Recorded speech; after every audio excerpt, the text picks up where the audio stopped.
I'm Tim Sykes, founder of Investimonials. I have also been reading and trading and turning a few thousand into a few million over the past decade or so.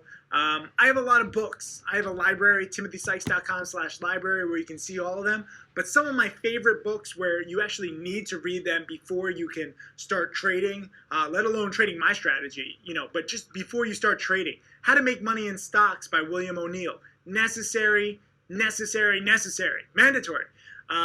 Let's see, Market Wizards, that's great, by Jack Schwager. How I Made $2 Million in the Stock Market, Reminiscences of a Stock Operator. Ugly Americans, if you want to be entertained. I like being entertained. It's about famous trader Jesse Livermore. He made millions. He eventually, well, I don't want to ruin the end of it for you. That might not be a beginning one. Trading for a Living is very good for beginners. The Psychology of Trading by Dr. Brett Steenbarger. He also writes a blog called Trader Feed. He also has another book called The Daily Trading Coach, which is phenomenal. What other books are there? My book, An American Hedge Fund, if you want to learn about penny stocks and starting up your own hedge fund. The Intelligent Investor, obviously, is a classic. You need that just for fundamentals.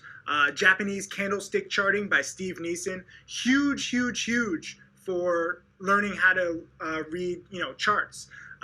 There's a lot of basics for technical analysis. Those are all pretty much the same. Tim Knight's Chart Your Way to Profits, very good. Michael Covell, Trend Following, very great if you want to learn about an alternative trading strategy that has really produced a lot of billions. John Henry, who owns the Boston Red Sox, he had a hedge fund called JWH Partners. He still has it. It's done very well over the past few decades. Trend Following Hedge Fund. Trying to think. Oh, the classics. Some of the classics. The Great Crash. You have to read that. You have to learn your history. Let's see, Pitbull, great biography, autobiography, Confessions of a Street Addict by Jim Cramer before he became a clown, very good. But there's a really good one I'm trying to think. Oh, Extraordinary Popular Delusions and the Madness of Crowds. It's nearly 300 years old, but it really describes economic manias perfectly. I mean, that single book saved me from losing a lot of money in the 2000 crash because the environment, the bubble, was pretty much the exact same, and there were signs.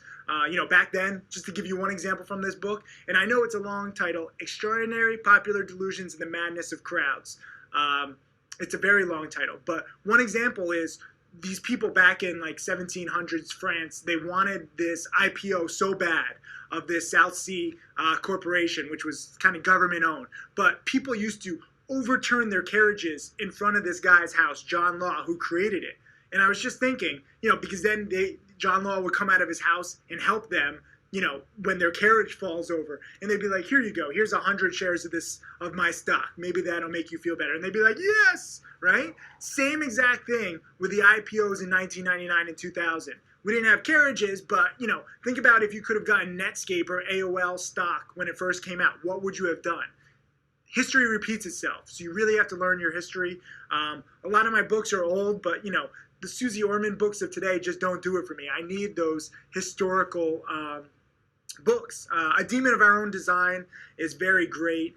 Too Big to Fail. Those are some recent ones. Goldman Sachs, Fidelity's World. Really just read everything. You get to learn the street, and you can see where your profit angles are. You might be a trader. You might be an investor. You might come out with your own brokerage, your own company, like Investimonials. Just as long as you understand Wall Street and you don't fall into the same traps. Sold Short, if you want to get into selling short. The Art of Short Selling is another one. I think that about does it. So, yeah.